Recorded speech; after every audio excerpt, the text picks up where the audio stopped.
School, Palanpur. Today we are going to learn Standard 8 Subject English Grammar, Chapter number 1 Subject Verb Agreement Part 4. इसके पहले video में हमने देखा कि जो मैंने रूल्स सिखाए थे उसके रिलेटेड हमने एक्सरसाइज 1 करी थी. अभी आगे के हम रूल्स देखेंगे. उसमें रूल नंबर 9 है, the following words must be followed by singular verb. नीचे जो वर्ड दिए उसके साथ सिंगुलर वर्ब ही जाएगा. उसमें कौन कौन से हम देखेंगे?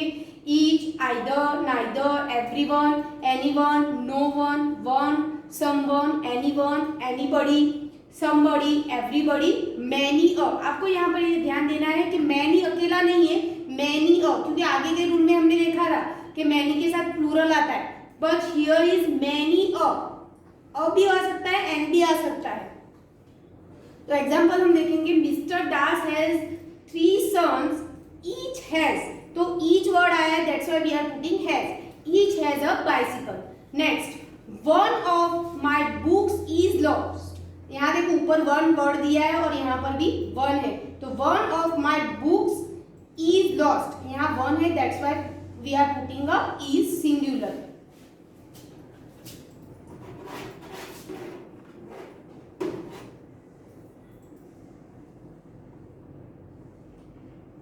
Rule number 10, two nouns qualified by each or every. दो नाउन है और each और every से बने हुए sentence. Even though connected by and. each and every से जुड़े हुए हो और एंड के साथ जुड़े हुए, take a singular verb as. Example में देखेंगे कि each boy and every girl, हर एक लड़का और हर एक लड़की.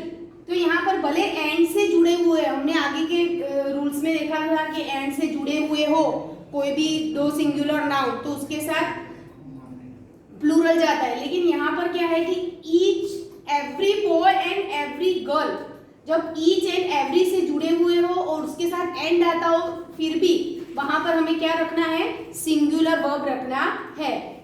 Every boy and every girl was given a packet of sweets. Next देखेंगे, each officer and each clerk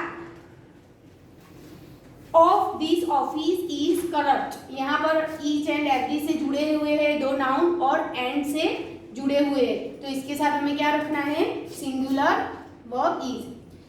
Rule number 11, none is constructed in the singular or plural as the sense may require as. देखो non दोनों में use हो सकता है, उसके साथ दोनों आ सकते हैं, सिंगुलर वर्ब भी आ सकता है और प्लूरल वर्ब भी आ सकता है. तो हमें थोड़ा यहाँ पर सोच के सेंटेंस को देखना पड़ेगा और फिर हमें डिसाइड करना है कि यहाँ पर सिंगुलर वर्ब जाएगा कि प्लूरल वर्ब जाएगा. सेंटेंस में हम देखेंगे कि डिड यू बाय. यहाँ पर देखो did you by any mangoes. तो यहाँ पर क्वेश्चन फॉर्म में है, तो उसका आंसर देखो कैसे किया है. There were none in the market. तो यहाँ पर वर्ब क्यों दिया? तो यहाँ पर मैंगोज था. Did you buy any mangoes? Mangoes पर ध्यान दो क्योंकि none हमें यूज करना है, तो मैंगोज है, that's why we are putting verb. There were none in the market. नीचे वाला सेंटेंस देखेंगे, Have you brought me a letter? तो यहाँ पर letter, a letter दिया है, it means singular है. तो that was none for you, वहां पर आपके लिए एक भी नहीं है. तो यहाँ पर a letter था, that's why we are putting was. और यहाँ पर mangoes था, that's why we are putting were. with none, none के रिलेटेड ये रूल है. then when the singular और plural equally well expressed, और एक ही सेंटेंस में सिंगुलर भी है और प्लूरल भी एक्सप्रेस करा गया है, the sense the plural is commonly used as. अगर एक ही में दो सेंस यूज हो रहे हैं तो हमें प्लूरल ले लेना है. None of these words are now current. Then second is none of his poems are well known. यहाँ पर दोनों सेंस हो रहे हैं, सिंगुलर का भी हो रहा है, प्लूरल का भी हो रहा है, that's why we are taking a R, plural. Rule number 12, the following words always take as plural verb. देखो नीचे जो वर्ड्स दिए उसके साथ हमेशा प्लूरल वर्ब जाएगा. उसमें कौन कौन से है? तो बोथ है, फ्यू, अ फ्यू, मैनी. देखो यहाँ मैनी है, अ मैनी नहीं है. और मैनी वाला रूल किस में जाएगा, सिंगुलर में। और सेवरल, तो इसके साथ क्या आएगा, प्लूरल वर्ब आएगा। यहाँ पर एग्जांपल दिए, here are 2 apples, both are good, तो बोथ के साथ क्या आया, आ रहा है, यहाँ पर बोथ है देखो। फिर many were called but few were chosen. Then next, here are some mangoes, a few are still unripe. Next, the following words take a singular verb when they stand for uncountable nouns. They take a plural verb when they stand for a countable nouns. अभी क्या बोला है कि कुछ words ऐसे हैं जो अगर काउंटेबल अंदर अनकाउंटेबल नाउन हो तो हमें सिंगुलर लेना है, और काउंटेबल नाउन हो तो हमें प्लूरल लेना है। उसमें कौन कौन से वर्ड है, फर्स्ट वन ऑल है, most, none and some. All, most, none and some. यहाँ पर हम देखेंगे is there any food left. यहाँ पर आपको समझना पड़ेगा कि छोटे स्टैंडर्ड में हमने पढ़ा हुआ है कि फूड किस में आएगा, सिंगुलर में आएगा कि प्लूरल में आएगा। तो फूड किस में आता है, सिंगुलर नाउन है food. So we are taking a singular verb. No, all has been eaten. 50 boys took the examination, all have passed. हमें पता है कि boys countable है, that's why we are putting a have. तो 50 boys took the examination, all have passed. Most of girls, यहाँ पर girls भी countable है, that's why taking a have. तो most of girls have gone home.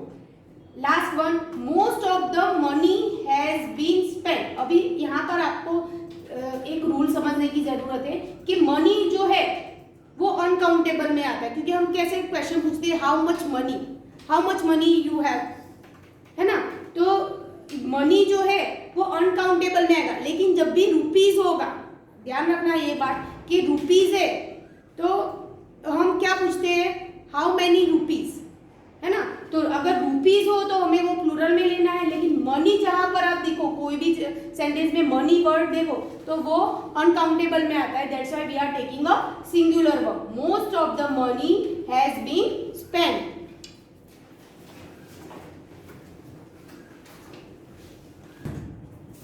अभी हमने जो रूल समझे, रूल नंबर 9 से लेके रूल नंबर 13 तक, उसके रिलेटेड हम अभी एक्सरसाइज करेंगे, एक्सरसाइज नंबर 2। उसमें इंस्ट्रक्शन क्या दिए, choose the correct form of the verb to complete the sentence. यहाँ पर दो वर्ब दिए हैं, तो हमें कौन सा सही है वो चूज करना है और सेंटेंस को कंप्लीट करना है। First one of mister Das sons, bracket में इज और आर दोनों दिए हैं, एन इंजीनियर। तो हमें यहाँ पर समझना पड़ेगा वन ऑफ द है, वन ऑफ, तो रूल में ही था कि वन ऑफ हो तो उसमें सिंगुलर करना है। तो one of mister Das sons is आएगा इसमें, is an engineer. Second, everybody these days want and wants to make a quick money. हर कोई फास्ट मनी बनाना चाहता है, तो एवरीबॉडी, उसमें भी रूल था कि एवरीबॉडी हो तो हमें सिंगुलर वर्ब लेना है। तो इसमें से ये वांट है तो वांट तो प्लूरल में यूज होता है, so we are taking a wants. Wants is a true answer. Now हमारा सेंटेंस क्या बन गया, everybody these days wants to make a quick money. Third one, most of the girls, यहाँ पर देखो मोस्ट तो किस में आता है, प्लूरल में जाएगा, और यहाँ पर गर्ल्स दिया है, most of the girls were absent. So this is the right answer. Exercise 2 का सेकंड क्वेश्चन में क्या दिया है कि करेक्ट द फॉलोइंग सेंटेंस। ये जो सेंटेंस है तो उसमें कुछ गलती दी है, तो वो हमें सही करनी है। पहले तो फाइंड करनी पड़ेगी कि गलती क्या है, then we have to correct the mistake. First one, each boy and each girl are. यहाँ पर देखो वर्ब की एक्सरसाइज है, तो आई थिंक वर्ब में ही गलती होगी, है ना। तो each boy and each girl, तो हमें पता है कि ईच एंड एवरी से जुड़ा हुआ हो, और भले एंड से जुड़ा हो लेकिन उसमें क्या आएगा, सिंगुलर जाएगा। तो each boy and each girl is going for a picnic. Each child, हर एक बच्चा, तो यहाँ से ही क्लियर हो जाता है कि ये सिंगुलर है। Each child get milk in the morning, लेकिन थर्ड पर्सन सिंगुलर हो तो एस यस लगता है वर्ब को, तो यहाँ पर मिस्टेक है, यहाँ गेट नहीं आएगा, गेट्स आएगा, GETS एस लगेगा। Okay, many an attempt verb में, यहाँ पर देखो मैनी अगर अकेला मैनी आता है तो वो प्लूरल में जाता है, और मैनी और के मैनी एन आता है तो वो सिंगुलर में जाता है। यहाँ पर एन दिया है, मैनी एन अटेम्प्ट, तो यहाँ पर हो जाएगा was. Many an attempt was made. देखो यहाँ पर मैंने आपको 3 and 3 मतलब 6 सेंटेंस आपको एक्सप्लेन किए हैं। जो बाकी के सेंटेंस है you have to do by yourself, समझने की कोशिश करो, और अगर कहीं पर आप रुक जाते हो तो आपको रूल्स देखना है। Again and again you have to read the rules. आप रूल देखोगे तो ऑटोमेटिकली आपकी जो क्वेरी है वो दूर हो जाएगी, क्योंकि रूल के मुताबिक ही सारे सेंटेंस चल रहे हैं। So you have to write the rules in your notebook also. आपको अपनी नोटबुक में रूल्स भी लिखने हैं, उसके बाद आपको एक्सरसाइज लिखनी है। Okay, I hope you understand and you have to do by yourself the rest of the sentences. Thank you.